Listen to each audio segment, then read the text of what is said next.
যুক্তরাষ্ট্রে প্রবল বৃষ্টি ও বন্যায় কমপক্ষে 9 জনের মৃত্যু হয়েছে। এর মধ্যে শুধুমাত্র কেন্টাকিতেই মারা গেছেন 8 জন।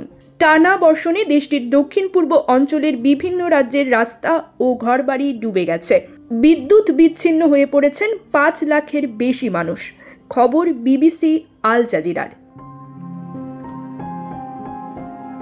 কেন্টুকি রাজ্যের গভর্নর অ্যান্ডি বেশিয়ার বলেছেন তার রাজ্যে 8 জন মারা গেছেন। মৃত্যুর সংখ্যা আরও বাড়তে পারে বলে আশঙ্কা প্রকাশ করেছেন তিনি।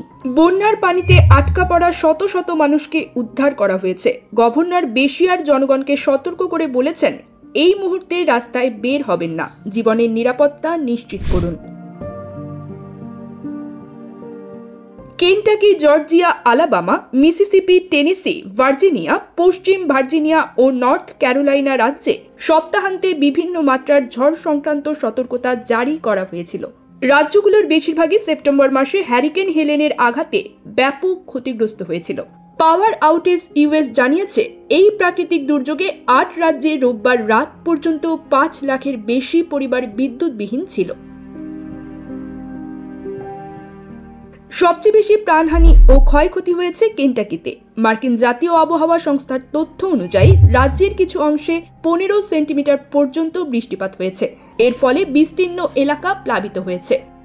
সতর্ক করে কর্তৃপক্ষ বলেছে, বন্যা আরও ভয়াবহ হতে পারে। কেন্টাকি দুর্যোগ ব্যবস্থাপনা বিভাগের পরিচালক এরিক গিবসন বলেন, নদীগুলো আরও ফুলে ফেপে উঠতে পারে। জাতীয় আবহাওয়া সংস্থার জ্যেষ্ঠ পূর্বাভাসদাতা বব ওরাভেক বলেন, বন্যার প্রভাব কিছুদিন থাকবে, কারণ অনেক নদী ও খাল এখনো ফুলে ফেপে উঠেছে। আবহাওয়াবিদরা জানিয়েছেন, আগামী সপ্তাহের শুরুতে একটি পোলার ভোর্টেক্স যুক্তরাষ্ট্রের মধ্যাঞ্চলে আঘাত হানতে পারে, যার ফলে উত্তর রকি পর্বতমালা ও নর্দার্ন প্লেন্সে তাপমাত্রা দ্রুত কমে যাবে।